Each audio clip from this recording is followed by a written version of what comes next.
The microphone, sir. Talking to the microphone. Talking to the microphone. Yeah, Hi. I think it's working. Is it talking in the microphone? So anyway, club catering and event professionals. It's like, is it a leadership summit, or is it well, like a, you can join. You can do a yearly membership for like $500 a person or more. You can go higher, but it's not like for the year you can pay up to $800 for like prime shit. So it's kind of There's educational stuff throughout the year.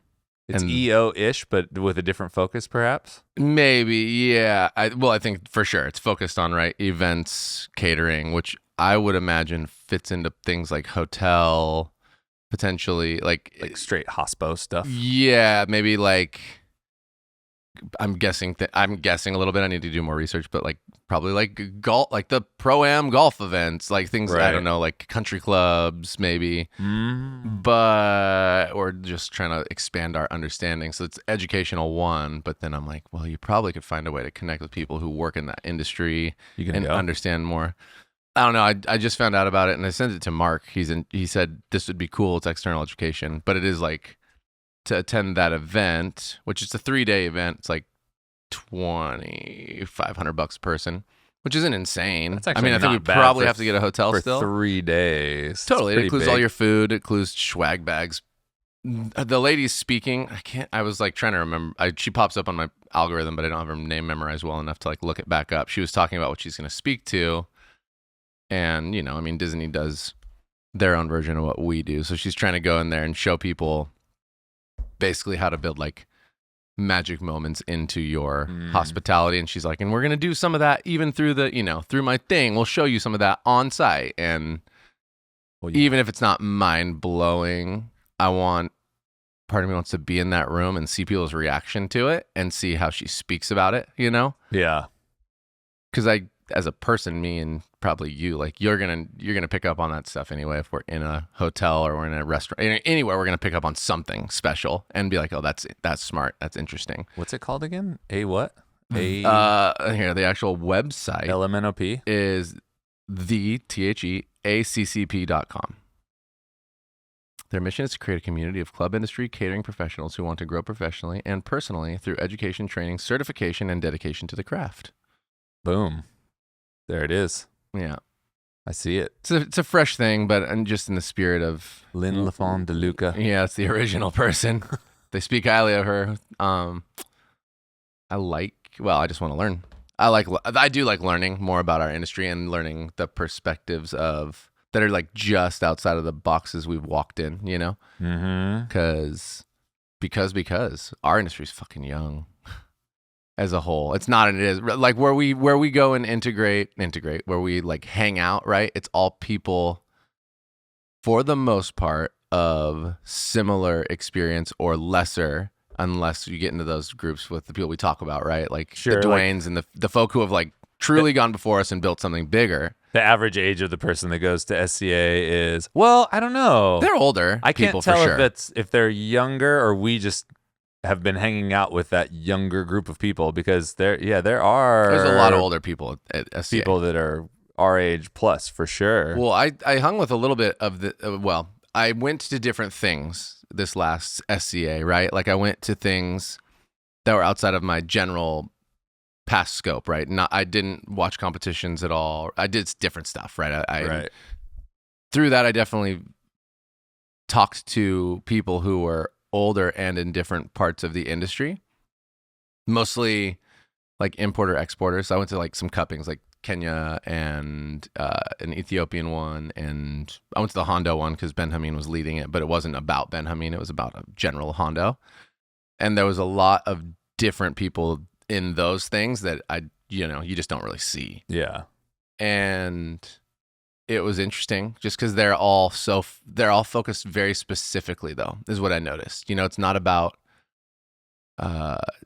entrepreneurship or culture development. It's like wherever you go, you're talking specifically about the thing that you're in the area of, is what I Right. started to notice. So if it was Yeah. like machinery, right? I went over to the machinery thing area and was just like looking through different stuff, and it's just all about manufacturing and all about specifically that thing, which is their entrepreneurship in that category.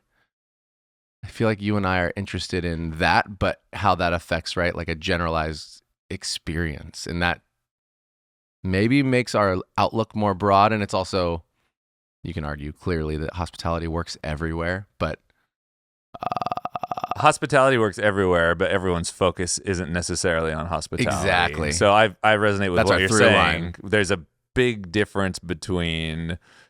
So when I go to SCA, I'm really I tend to gravitate towards the younger crowd because to me they feel like the most passionate crowd. yeah, they're enthusiastic. There's a lot of energy. They're super psyched, Yeah. and then The hope is all there. yeah, the hope is all there. I love And then that. when you level up, quote unquote, in the industry, you've got this weird split to where you have people who are incredibly passionate. They'll end up in, the green buying tract, importing tract, which seems to be, they're kind of exiting what you would think of as the hospitality industry into another industry. Right. And then you've got the machine type people, which never really.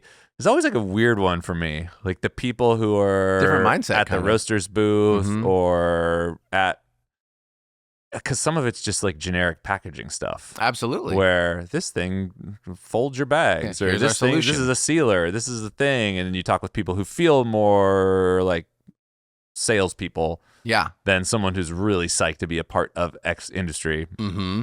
Because probably for some of them, this SCA is one show that they go to. They do packaging solutions for, they're not just coffee. Absolutely. They're doing peanuts and granola and trail mix, and they're probably at Fancy Food Show and maybe Expo West and all these other places. And this is just another stop on their tour of let me about my We're packaging trying to machine. show people what we do and sell some stuff. Yeah. Which, I mean, more power to them. I get you. It's if you're not surrounded by the outcomes and the ability to share experiences, I think that really makes it challenging to feel as passionate. I mean, you can definitely build. You read that book a while back. I think it's called Everybody Matters. Oh, yeah. Right. Barry Waymiller. Yeah. Yeah, right. And that's reflective of a company that's manufacturing, but everybody's invested. I'd also say probably that's an exception to the rule in terms of definitely an exception. Yeah, right. So I can empathize with that. I mean, and just to circle back, there are people of older and different ages, but again, to your point, as you quote unquote level up in terms of maybe tenure and specifically like job title, a lot of the times what happens is you get more focused specifically on an outcome in an area, and you're less able to, the day-to-day is less being around the experience and being in the experience. It's a lot of thinking about your goals. And when you get to some of those jobs, the goal is to find a way to sell more stuff and find a way to make it look attractive. And so, anyway, I just found myself thinking I like to learn more, and I wonder what it might look like to, see one of these industries. I was thinking about hotels and things like that, and right. So it's almost like and hospitality industry in general. Yeah, that's that large. So if we go to SCA, let's say we don't know what this freaking thing is, right? What is it? ACC. No, I mean I know what it says. Yeah, and I know yeah. that there's a thing that there's an event in Tahoe. So the best case scenario would be something like this. Like even though we're longtime coffee professionals, we can go to SCA and interact with a certain amount of people who are vibing off the same stuff. Arguably, if we went to this and it is what you think it might be, you might find a more like-minded group of professional peers. That's the hope. At something like this ACCP thing than the coffee industry, because you're like in a group of people who've self-selected and said, yes, I am a service professional. Right. I love the hospitality industry. I love taking care of people. And that has no, sure, there's some people. I was thinking about this morning. There's some genres of work that people think about as quote unquote the service industry. But if we took a mindset of service in all of the industry that we worked in, like how much more amazing would everything be? Oh my gosh. Like you don't have to work behind the counter in a coffee shop or work in a restaurant to put service and serving others at the forefront of your business interactions. Try to make it fun. Try to make it fun. Yeah. I mean, doing awesome stuff for other people is a great way to go. Turns out it does make you feel good. Makes you feel super good. Yeah. It's interesting how putting your own whims, your own emotions, your own whatever state you're in behind someone else's and saying like, I'm going to do the best that I can for other people and create these moments of magic for other people actually makes you feel better than saying, what's in it for me? Like, what can I do for me? And how can I get ahead in this situation? That. So that, I mean, that would be the hope. Cool. I don't know. No, I mean, I think that's absolutely valid. You know, you want more like-minded people. I also, to your point, I want to believe in the ability to bring experiences. You know, of course I talk Disney because it came from there, and I get to go, you can go experience the many different versions of that in this place. But I would love for more people to invest in ideas like that consistently and not only learn, but maybe invest in ways to create them in their companies. And that, you know, there's a myriad of different ways. So to see somebody from the hospitality industry via Disney, her name's Kate. I can't remember her IG handle. She's going to go speak there, and she works in the Grand Californian.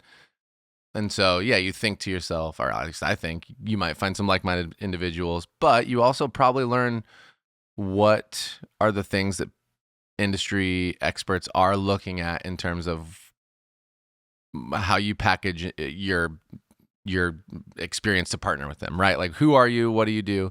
I also would like to believe that we are somebody who could be of influence and help continue to shape this industry. And in order to do that, we have to be able to be seen in other parts of this industry. And so that's another reason it's attractive is, totally, you know, it's a long play. We're going to get in theoretically if we even go, which we haven't decided to. I haven't decided to or not. But you theoretically, you get in there. Nobody knows you. And so, you know, offhand, my hope would be that you listen to all these things that are happening, and there's opportunity for people to either ask questions or engage. You know, there's like a call and response sort of situation in some of these events. And that's where some bravery would come into play with myself and if anybody from our company went, which is like answer some questions and speak to our ideals around hospitality and see what the response might be from the other side. But also you just like, you be heard. Because I do believe the way we think about hospitality and experiences is at a pretty high level.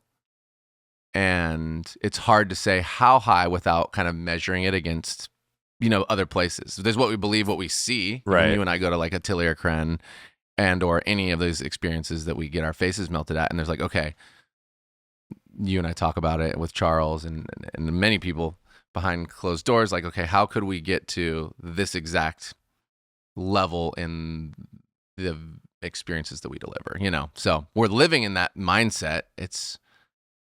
I would just love to calibrate, see what happens, see what kind of. It kind of reminds me of starting over in the specialty coffee industry. Right. So when we were really excited about coffee, passionate, but not super experienced, you show up at these events like SCA and you kind of have that same feeling where you want to be a part of a community. You are really hungry to learn. And you also, despite your inexperience, feel like you have something to offer in terms of a unique perspective. And that's kind of how I approached going to those things as well. And then, you know, over time, showing up enough, contributing enough, that's a key factor. Not just showing up, but contributing, you know, having something for other people to sink their teeth into, genuinely trying to be a helper. You build some sort of status, not just for yourself, but as like, oh, okay, cool. Like, here are a group of people with some really interesting ideas that can help me do this thing better. Yeah. And then you become somebody, for lack of a better term, you know? Totally. And it seems kind of fun to maybe start that all over again. Yeah, the learning. Because there's undoubtedly something to learn. You know, most people who are in the genre of work that we're in are rooted in coffee professionals, and then decide to open a business. And coffee is the forefront of that business.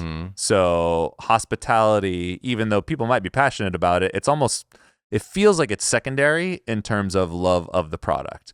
Totally. Where something like the hotel industry, sure, like you have to have some sort of viable product, but it's just deeply entrenched in hospitality. So there's no way that we know everything that someone who's been running some sort of 5-star hotel knows. There's like systems Absolutely. and things to learn.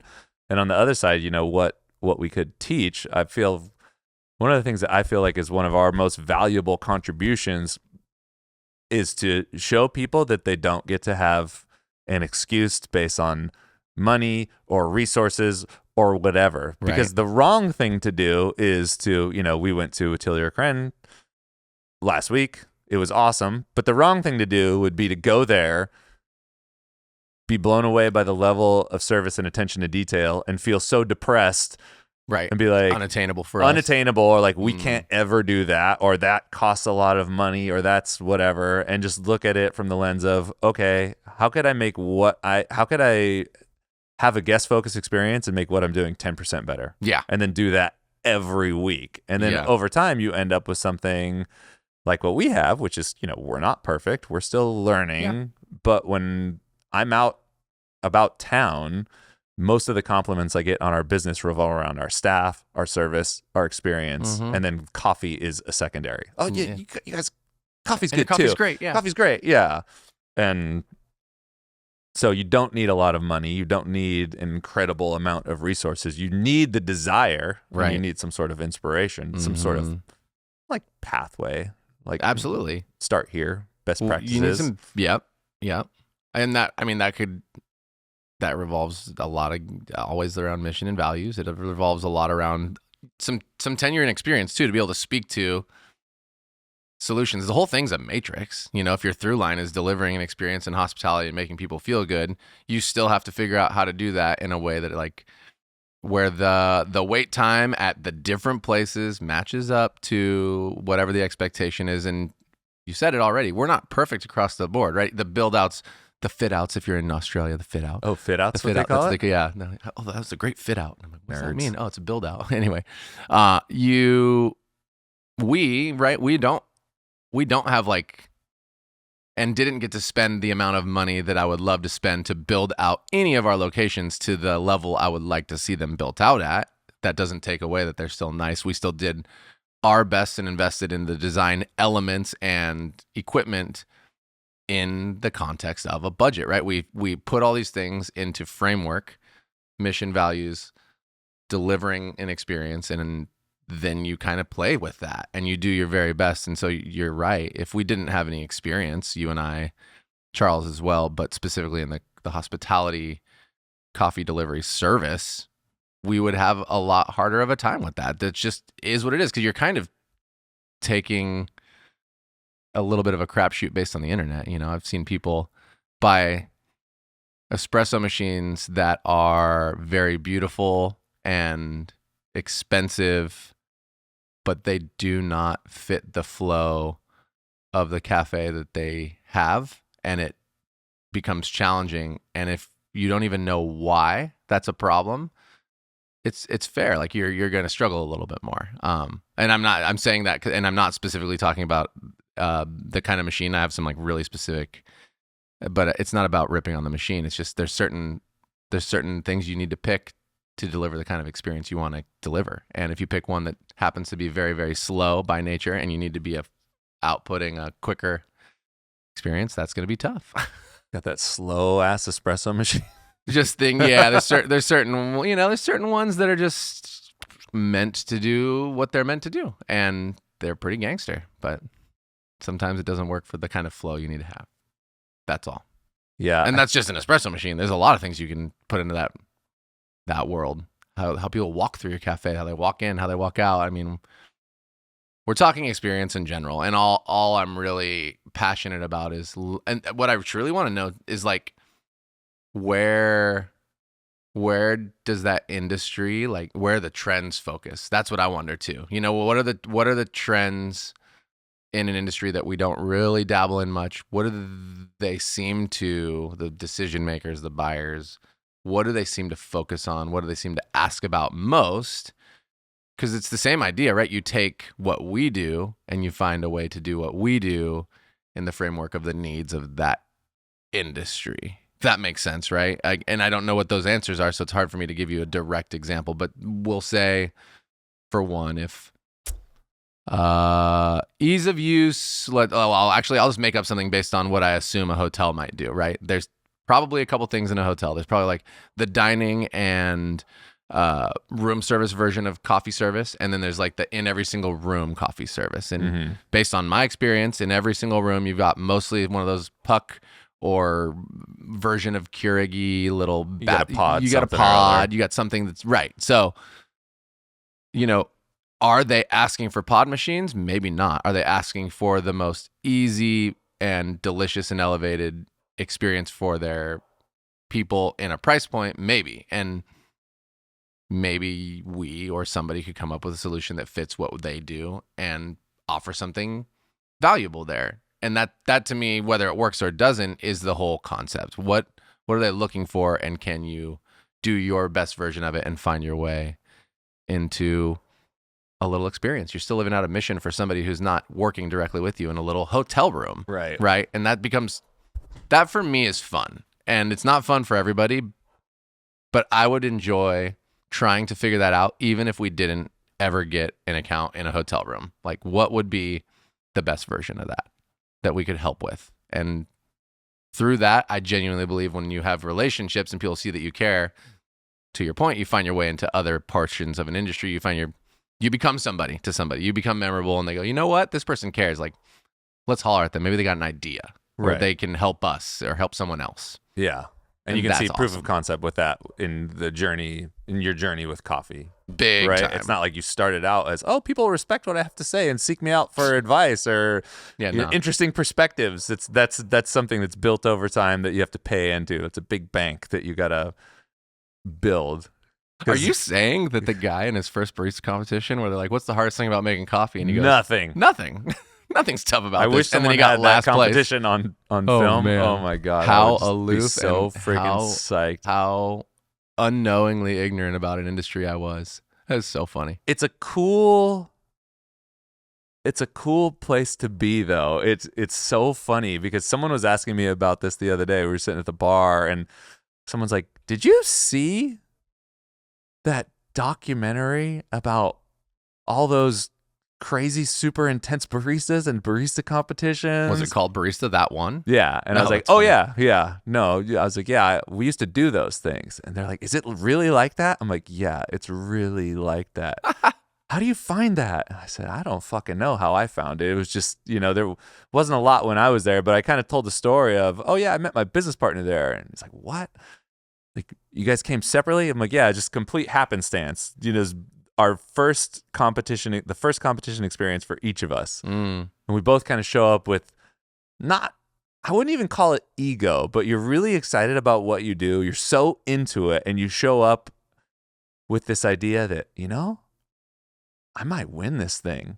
Totally. This is all happening in the car before you get there. You're also that dreamer. Like, I'm going to show up. I might win this thing. Yeah. I might be the dark horse. I'm so passionate about espresso, and I've been working so hard to put this thing together. Make the best microfoam in town. I'm steaming these cappuccinos like nobody's business. Everybody tells me they're the best thing they ever had. So at I'm my really shop, good. I'm really crushing it. Heather comes in and she loves my cappuccinos. Yeah. Bar none.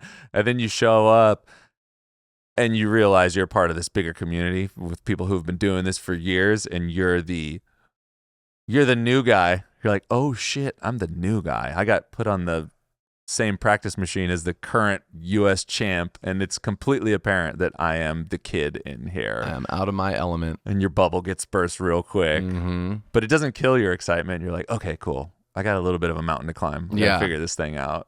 No, I mean, that's it's totally a fun feeling. It's a fun feeling. And you're right. It's not, I mean, maybe it's a little ego, but it's not arrogance in the context of you're better than. It's just, it's what you have been told your whole life and then industry, and then you go. And I remember being there and I'm like, oh, this girl's won it, Heather. Wow, she's really intense. I don't want to be intense like that.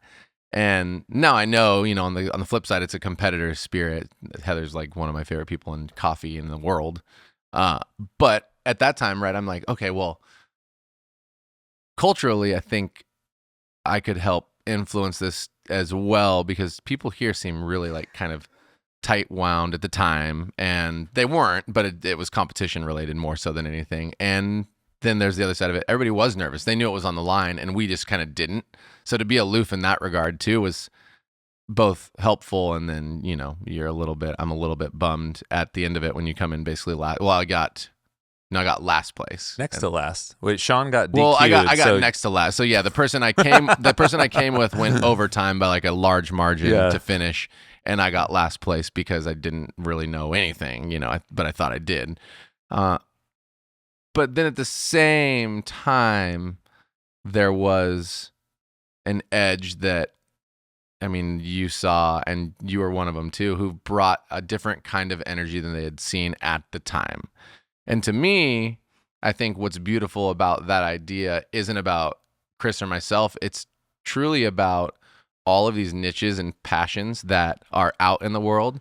And I think there's more people of more diversity that are interested in them and that could influence them. Like I'm a dude who, if you were to just judge me based on looks and what I do, you're like, oh, super jockey, whatever guy who now, I mean, you heard me speak, so maybe some of you on the internet know more about me, but you might just kind of peg me as classic, whatever guy who played sports in high school, who became an entrepreneur. But I'm also fully like a video game nerd if I let myself be, and into all this stuff that I wouldn't find a lot of peers who are also into like playing basketball competitively and CrossFit. And that to me is a really important point for anything that you're looking at, is there's so much opportunity to expand and influence something when you have the interest, care, passion, and a little bit of the courage to display who you are and a perspective in an industry in a way where you're trying to help it and be healthy, not tear it down, and that I think part of where our insertion into specialty coffee was important and interesting, and why one of the reasons why we got some attention is we had something to say, we had a different perspective, but we also weren't at the time in the majority in terms of what it like stereotypically looked like to be in the industry. Yeah. And that's not bad or good. It's interesting. And I like the idea of complexity, and I like all the different dynamic inputs from so many different kinds of people. That shit is cool to me. And so, yeah, it's like the same thing. Like, what does that look like in another industry? What does that look like in general? And you'll find that there's more people like yourself than you think a lot of the times.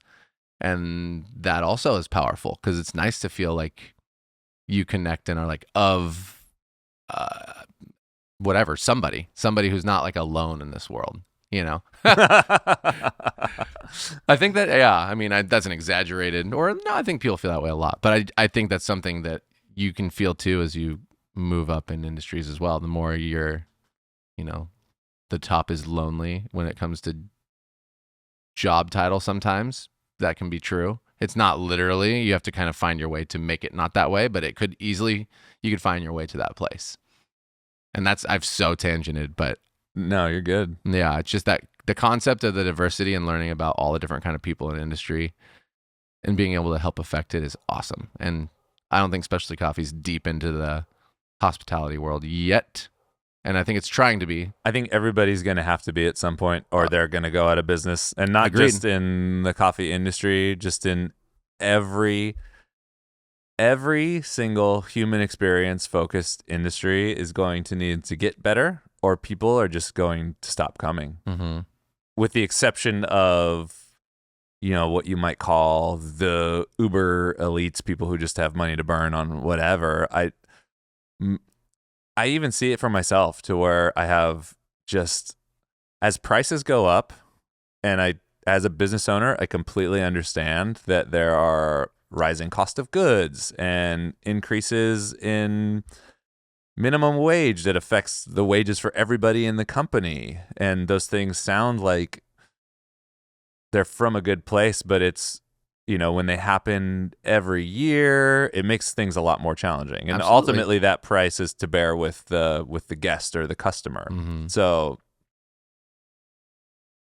if my whole thesis on anything is that if the experience doesn't match the price you pay, sooner or later, you're just going to stop opting into that. Mm-hmm. And I can see myself starting to opt out of more things more and more, to where it's like, yeah, $2, $3 cappuccino that's not so good, no big deal. $6, $7 cappuccino that's not so good. That stings a little more. Once it gets up to $8, $9, $10, which it's undoubtedly going to, the way things are going, at that point,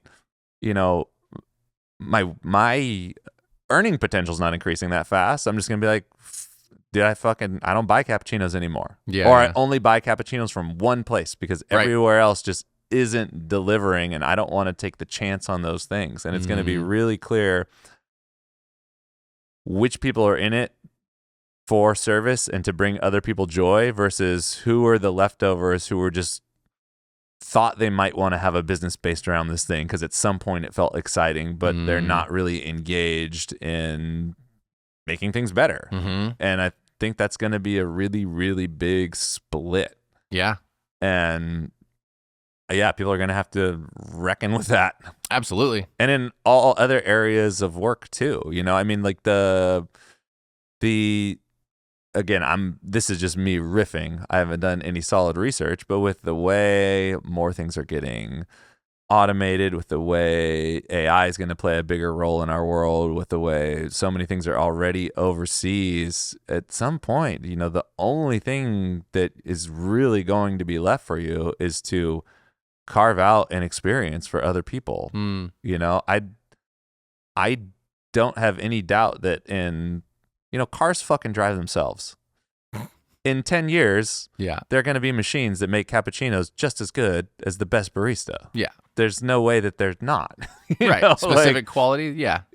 But at the end of the day, it's like, what are you paying for? You're paying for the care, the love, the attention that goes into that thing, and some version of interaction, like knowing that something is special. Like because I don't know, there's certain things only people can do. Well, and as other things become more automated, it just makes more sense to lean into those things that only people can do. I totally. Here's a perspective that's like almost the same, but is like a little bit off center with that. My buddy has one of the like one of those uni pizza ovens, right? It gets like 900 degrees. Yeah, they're sick. He's got this basic one.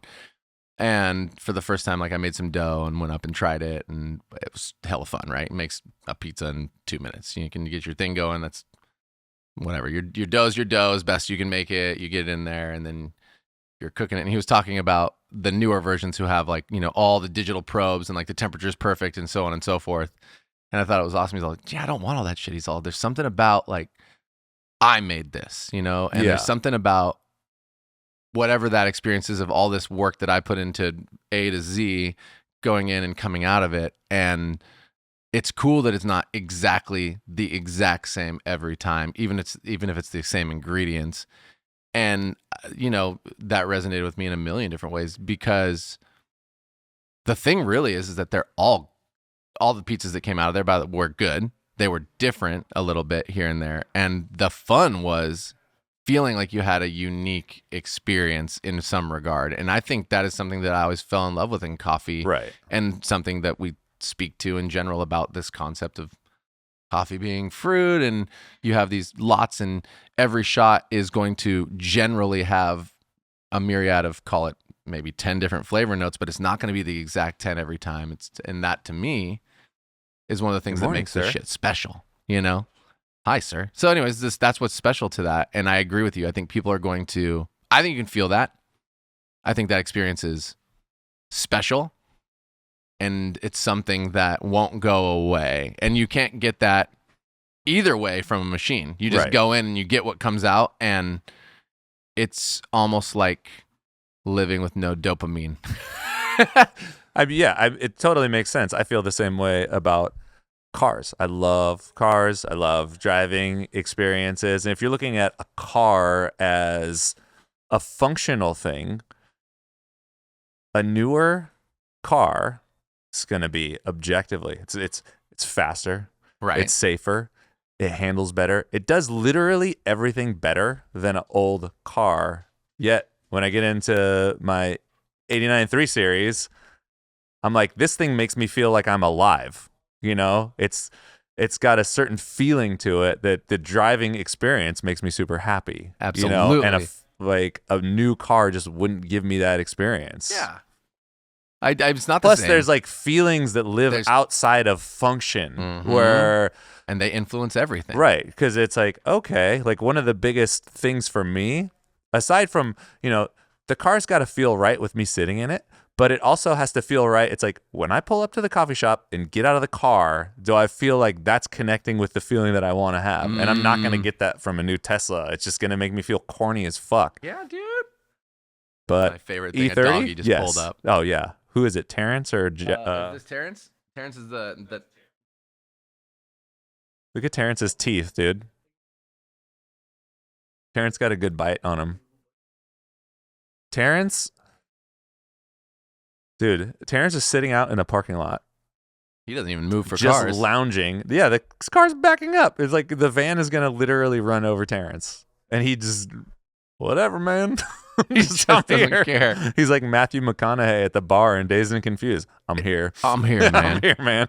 Does Terrence is where we're sitting? Is this like Terrence's home? Terrence owns all of this. Okay, he so owns Terrence is everything. cozy I mean, and everywhere. yeah. So Ryan is Terrence's dad. So he's just around the shop or around the wherever. Because he seems like he wants to be cozy. Like he just came and laid down beside me. Yeah, that doesn't usually happen downstairs. It's also colder cement. So he's maybe. a pretty friendly guy, huh? I love a doggy. Oh, Terrence. Well, that's yeah, a good conversation. Maybe, it's a good conversation. Maybe Terrence ended the convo. Maybe you dive us right into Maybe you'll see us there. Maybe you won't. You know. See Jared at the expo, the NAACP ACPP. What is it? NAMBLA, National Man Boy Love Association. Dude, so that joke, what movie is that in? NAMBLA is South Park. It's the like a real NAACP is a thing. different. Oh, that's a real. I'm NAMBLA sure it is. Knowing is a them. real thing. Oh wow, I'm like, sure. what? Knowing South Park. Yeah, they're gonna make. It's probably right there. They're killing it. The ACCP. The ACCP. Yeah, I know what the NAACP is. That was just good talk, everybody. All right, bye. Hey everyone, that's the podcast for the week. Thanks so much for listening. If you heard something that inspired you, let us know, or tell a friend. These are the types of connections that are the most important to us and that we seek to create every day. If there's something you heard and you want to know more about, send us an email to podcast@catandcloud.com or head to our website, catandcloud.com/podcast, and let us know. While you're on our site, check out everything we have to offer. Dive deep into one of our single origin coffees or pick up a little treat for yourself. We have something for everyone, so check it out. Also, find us in the usual places, YouTube, Instagram. We're always there sharing amazing things. All right, that's it. Thanks everyone for being awesome. We'll be back next week.